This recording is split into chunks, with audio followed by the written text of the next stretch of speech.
بسم اللہ الرحمن الرحیم۔ السلام علیکم۔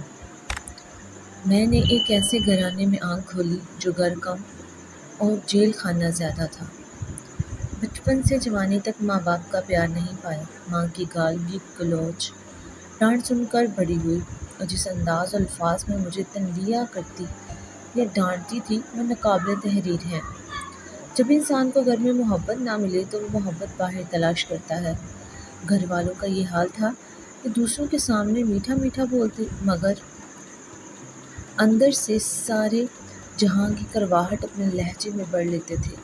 اسی خوف سے کسی سہیلی کو گھر نہ بلاتی کہ کہیں ان کے سامنے میری بے عزتی نہ کر دیں۔ انہیں الجھن بھرے دن رات میں کرتے ہوئے انٹر کیا، اول پوزیشن حاصل کرنے کی رٹ رہی۔ اب میں دنیا کو سمجھ چکی تھی، لیکن گھر والوں کی پابندیوں نے مجھے بغاوت پر آمادہ کر دیا، اور میں باغیانہ خیالات اور منفی سوچوں کے ساتھ پروان چڑھنے لگی۔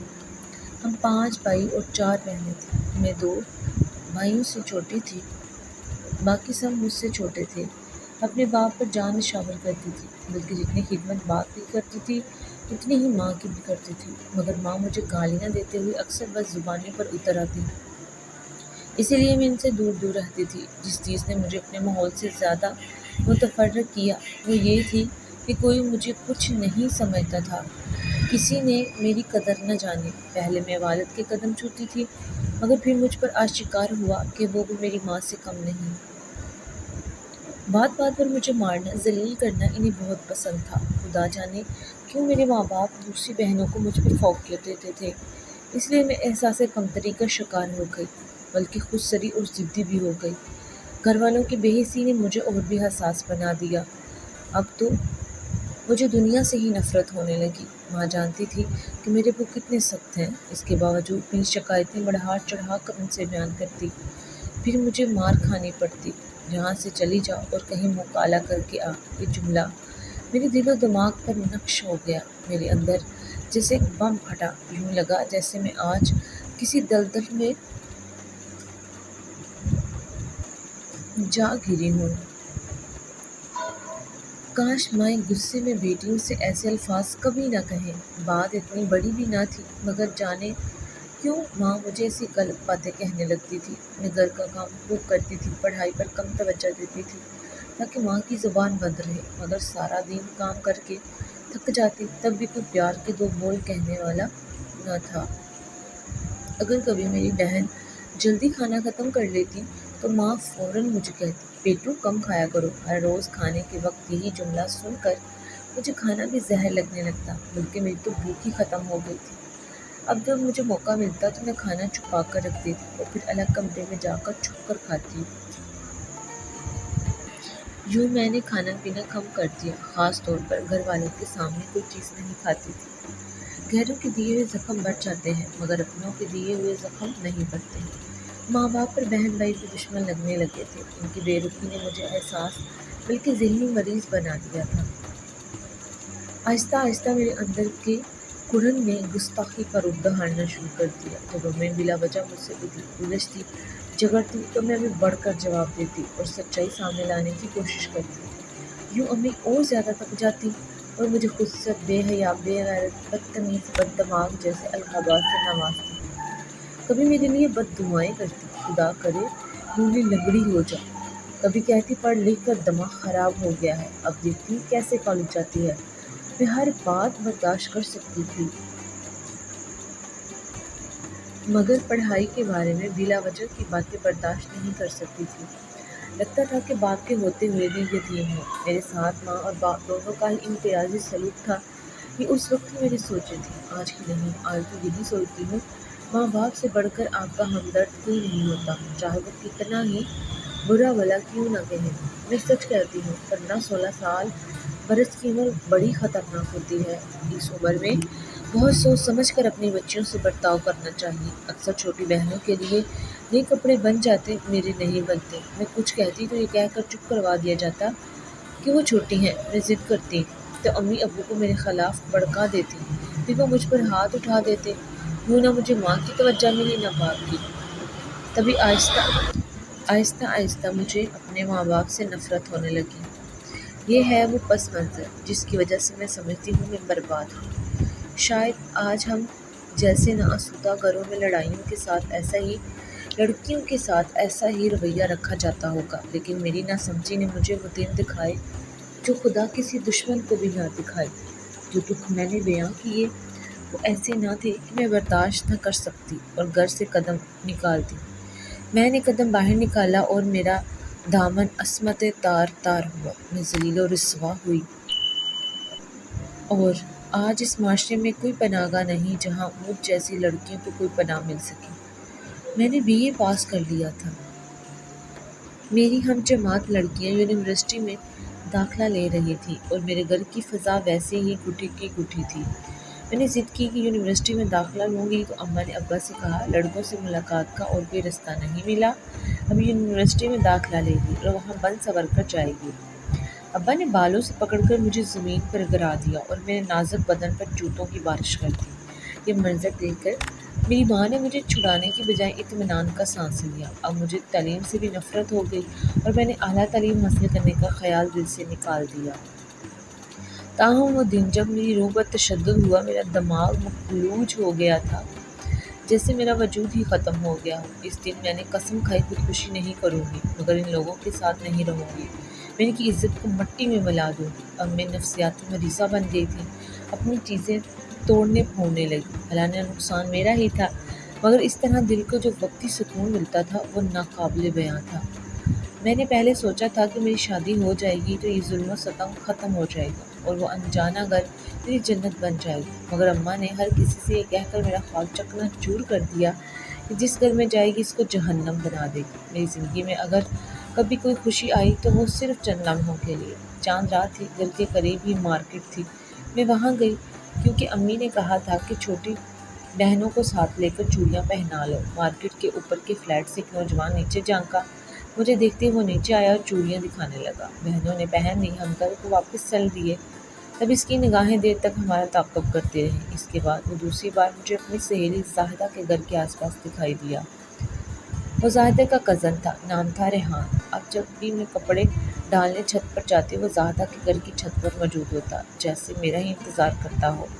جلدی ہم ایک دوسرے کو ٹوٹ کر چاہنے لگی۔ میری روح پیار کی پیاسی تھی اور ریحان کہتا تھا، تم مجھے اس دنیا میں سب سے زیادہ عزیز ہو، میں تم پر اپنی جان بھی قربان کر سکتا ہوں۔ ایسے بول کب میرے کانوں نے سنے تھے؟ مجھے اپنی ذات کی تکمیل محسوس ہوئی۔ کوئی تو ہے جو مجھے اہمیت دے رہا ہے، جو میری زندگی میں بہار آ گئی اور میرے وجود کا ہر ذرہ خوشی میں ڈوب گیا۔ دن ہواؤں کے دوش پر بادلوں کی مانند اٹھنے لگے۔ اب وقت اور تنہائی مجھے ستانے نہیں تھے۔ کوئی کچھ بھی کہتا برا نہ لگتا۔ برا کیوں لگتا؟ مجھے تو کچھ سنائی ہی نہ دیتا تھا۔ اب ریحان کے سوا کچھ دکھائی نہ دیتا تھا۔ پھر اچانک میری زندگی میں طوفان آ گیا۔ امی کی پھپھا میرا رشتہ لے آئیں اپنے گنجے اور توند نکلے ہوئے بیٹے کے لیے۔ عمر بھی خاصی تھی مگر وہ خوب کماتا تھا اور یہی بات ماں کو بائی۔ میں نے ان کی شکل دیکھتے ہی انکار کر دیا۔ خوب روئی، چیخی چلائی، مگر کسی نے میری ایک نہ سنی۔ دھوم دھام سے منگنی بھی کر دی گئی۔ میری سہیلی زاہدہ بھی آئی جو میرے اور ریحان کے راز سے واقف تھی۔ اس نے مجھے سمجھایا، شور مچانا ٹھیک نہیں، جو کرنا ہے خاموشی سے کرو۔ منگنی ہوئی ہے، نکاح نہیں، وقت ہے تم اور ریحان منصوبہ بناؤ، میں تمہارے ساتھ ہوں۔ یہ بات مجھے سمجھ میں آ گئی۔ میں نے بظاہر چپ سادھ لی۔ رات کے 12 بجے جب سب گھر والے اپنے کمروں میں سو جاتے تو کڑکتی سردی کی راتوں میں ہم چھت پر ملا کرتے۔ ریحان زاہدہ کی چھت پر ہوتا اور میں اپنی۔ درمیان میں دیوار تھی جو کمر تک آتی تھی۔ جب کسی کے آنے کا شک گزرتا تو ریحان فرش پر لیٹ کر سوتا بن جاتا۔ شکر ہے کبھی کسی نے ہمیں چھت پر باتیں کرتے نہ دیکھا۔ دبے پاؤں اوپر تھی، میرا پیار ہر آلودگی سے پاک تھا۔ ہم اچھی باتیں کرتے تھے، مستقبل کی پلاننگ کرتے تھے۔ زاہدہ کبھی کبھار ہماری پیغام رساں بن جاتی، مگر وہ اکثر ہمارے گھر نہیں آتی تھی۔ میری منگنی کی خبر جب ریحان کو ملی تو وہ بہت پریشان ہوا اور رونے لگا۔ اس کے رونے سے مجھے ایک عجیب سکون ملا۔ لگا کہ اس دنیا میں کوئی تو ہے جو میری پرواہ کرتا ہے، جو میرے لیے رو سکتا ہے۔ دیکھتے ہی دیکھتے ہماری محبت کا یہ ننھا سا پودا ایک تناور درخت بن گیا۔ یہ خیال کہ کوئی میری جدائی کے تصور سے بے قرار ہے بہت حسین تھا۔ اب تو آنکھیں تب تک جلتی رہتی جب تک اس کا دیدار نہ کر لیتی۔ میں نے ریحان کو اپنے خواب دکھائے کہ وہ سب کچھ بھول گیا، میری منگنی بھی، وہ میرے ارمانوں کی منزل بچ چکا تھا۔ میں نے اسے بتا دیا تھا، ریحان، میں تمہیں ہمیشہ کے لیے پانا چاہتی ہوں۔ زمانہ چھوڑ سکتی ہوں، دنیا چھوڑ سکتی ہوں، مگر تمہیں کبھی نہیں چھوڑ سکتی۔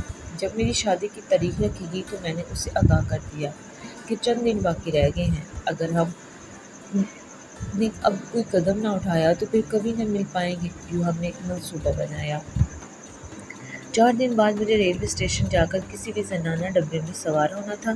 اسی ٹرین کے کسی مردانہ ڈبے میں وہ بھی سوار ہونے والا تھا، اور پھر اگلے اسٹیشن پر اتر کر ہم نے شہر جانے والی گاڑی میں بیٹھنا تھا۔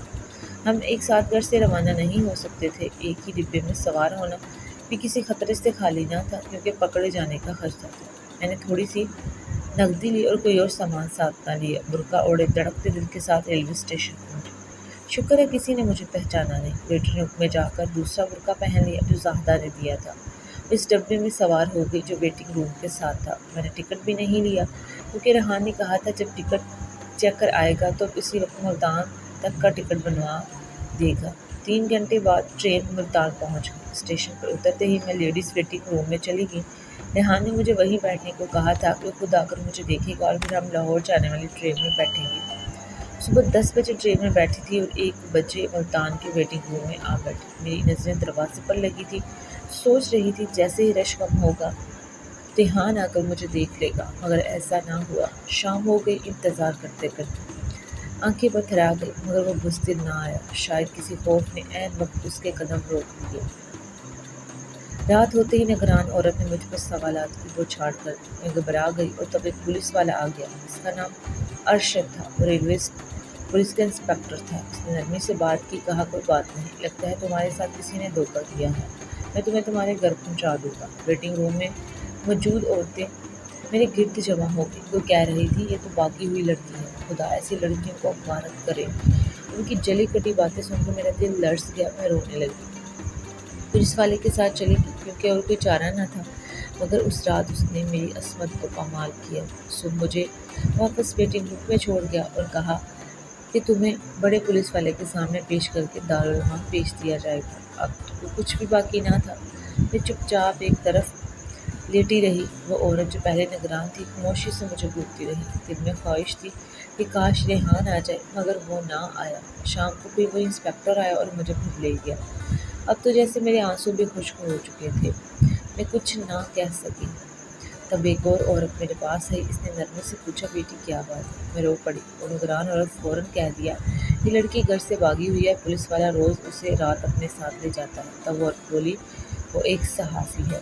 اس نے فوراً ریلوے کے بڑے افسر سے بات کی اور پھر مجھے دارالعلوم بھجوانے کا بندوبست کیا۔ کچھ دن بعد میرے والدین کو اطلاع دی کہ وہ مجھ کو لینے آ گئے۔ حیرت کی بات ہے انہوں نے مجھے کچھ نہ کہا، بس خاموش رہے۔ ماں نے تنہائی میں 2-4 لعنتیں ضرور سنائیں، مگر مارا پیٹا نہیں۔ شاید صحافی خاتون کا ڈر تھا۔